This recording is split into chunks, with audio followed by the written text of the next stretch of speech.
అందరికీ praise lord. దేవుని నామానికి మహిమ కలుగును గాక. మరొకసారి మీ అందరితో కలిసి ప్రభు మాటలు పంచుకోవడానికి దేవుడిచ్చిన ఈ చక్కటి అవకాశాన్ని బట్టి ప్రభుని ఎంతగానో మహిమపరుస్తున్నాను. మీరందరూ బాగున్నారు కదా? మీకోసం అనుదినం మేము ప్రార్థన చేస్తున్నాం. Thank you for sharing our videos. Thank you for liking them. ఈ 2025 సంవత్సరంలో నూతన కార్యాలు, అద్భుత కార్యాలు, మంచి స్వస్థత, విడుదల సాక్ష్యములను ప్రభు మనందరికీ అనుగ్రహించుదురుగాక. ఆమేన్, ఆమేన్. మనిషి జీవితంలో అందరికీ ఒక కోరుకుంటుంది, దేవుని రాజ్యానికి మన వారసులు అవ్వాలని, దేవుని రాజ్యంలో మన ఉన్నతమైన స్థానాన్ని సంపాదించుకోవాలని ప్రతి మనిషికి ఒక ఆశ ఉంటుంది. ఆశ మేరకి యేసు ప్రభు దగ్గర కూడా ఒక యవనస్తుడు వచ్చాడు. అయ్యా, నిత్య జీవానికి వారసుడుటకు నేను ఏం చేయాలని ప్రభుని అడిగిన వారు కూడా ఉన్నారు. ఈరోజు ప్రియ సంఘమా, మీతో ఒక మాట చెప్తాను. ఈ లోకంలో ఎంతకాలం జీవించినా, ఈ లోకంలో ఎంత సుఖాలను అనుభవించినా, మరణం ఎట్టకాలకి ప్రతి మనిషికి రావాల్సిందే. మంచి ఉన్నతమైన ఉద్యోగాన్ని సంపాదించినా, లేదా లాజర్లాగా పేదరికంలో బ్రతికినా, ఎట్టకాలకు మరణం అందరినీ పలకరించాల్సిందే. కానీ మరణించిన తర్వాత మనిషి జీవితంలో ఎప్పుడు ఒక స్థానానికి మనం చేరాలని ఆశపడుతూ ఉంటాం. అదేంటి తెలుసా? నిత్య రాజ్యానికి మనం చేరాలని ఆశ కలిగి ఉంటాం. ఈరోజు ఒక చిన్న ఆలోచన మీ మదిలో పెట్టాలని ఆశపడుతున్నాను. సో అదేంటి తెలుసా? మత్తయి సువార్త 19వ అధ్యాయము 13వ మాట మనం చదవగలిగితే, అప్పుడు ఆయన వారి మీద చేతులుంచి ప్రార్థన చేయవలని కొందరు చిన్నపిల్లలను ఆయన యొద్దకు తీసుకుని వచ్చిరి.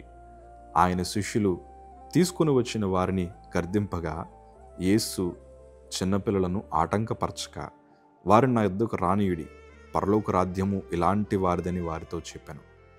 యేసు ప్రభులు వారి స్వయాన చిన్నపిల్లల వంటి వారిదే పరలోక రాజ్యమని చాలా అందరికీ అర్థమయ్యే రీతిలో ఒక సువార్తను ఆయన చెప్పారు. ఎందుకంటే ఆ చిన్నపిల్లల మనసు చాలా మంచిదండి. వారిలో ఎలాంటి భేదాభిప్రాయాలు ఉండవు. కోపం, ద్వేషం, అసూయ, కుళ్ళి, కుతంత్రాలు ఏమి ఉండవు. ధనవంతుల్ని ప్రేమించాలి, బీదవారిని పక్కన పెట్టాలి, ఇలాంటి ఆలోచనలు కూడా వారికి ఉండవు. ఏది పెద్ద సంఘము, ఏది చిన్న సంఘము అని భేదాభిప్రాయాలు వారికి ఉండవు. లేకపోతే ఎవరు అందంగా ఉన్నారు, మా మమ్మీ మా డాడీ అందంగా ఉన్నారా లేదా, లేకపోతే పక్క వారితో కంపారిజన్, ఇట్లాంటి చిన్నపిల్లలకు ఉండవు. అంతెందుకు, చిన్నపిల్లలు మనం ఆడించినప్పుడు కాసేపు అంతా ఆడతారేమో కానీ ఒక అరగంట అయిన తర్వాత వారికి ఆకలేసినప్పుడైనా, లేకపోతే వారికి మధ్యలో అయినా, వారి తల్లి జ్ఞాపకం వచ్చినప్పుడు వెంటనే ఒక పెద్ద పేచీ పడుతూ ఉంటారు. ఎందుకంటే మరలా తన తల్లి దగ్గరికి వెళ్ళాలన్న ఆశ తనకు ఉంటుంది. అలాగే చాలా విషయాలు మనం చిన్నపిల్లల దగ్గర నుంచి కూడా నేర్చుకోవాలి. ఎందుకంటే వారి మనస్సులో ఎలాంటి కపటం ఉండదండి. అందుకే యేసు ప్రభువు అన్నారు కదా, చిన్నపిల్లల వంటి వారిదే పరలోక రాజ్యం.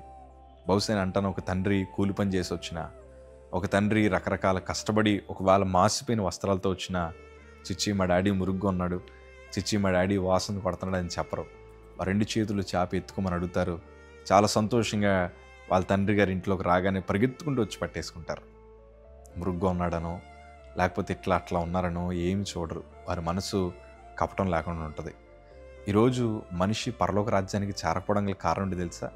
కొంచెం వయసుకు వచ్చిన తర్వాత, కొంచెం జ్ఞానం వచ్చిన తర్వాత ఎన్నో రకరకాల ఆలోచనలు కలిగి, ఎవరిని ప్రేమిస్తే బాగుంటుంది, ఎవరితో ఉంటే మనం బాగుంటాం, స్వార్థం వచ్చేసింది, అసూయ వచ్చేసింది, కుళ్ళి కుతంత్రాలు ఎన్నో మనిషి జీవితాన్ని ఆవరించేసాయి. అందుకే చాలామంది పరలోక రాజ్యం వెళ్ళలేకపోతున్నారు. ఈరోజు దేవుని బిడలుగా ఒకటి మనం ఆలోచిద్దాం. మనం వయసులో ఎదిగినా అది మంచిదే, కానీ మన మనసు ఎప్పుడు కపటం లేకుండా ఉండాలి. మన ఆలోచనలు ఎప్పుడు దేవుని ఆలోచనలు కలిగి ఉండాలి.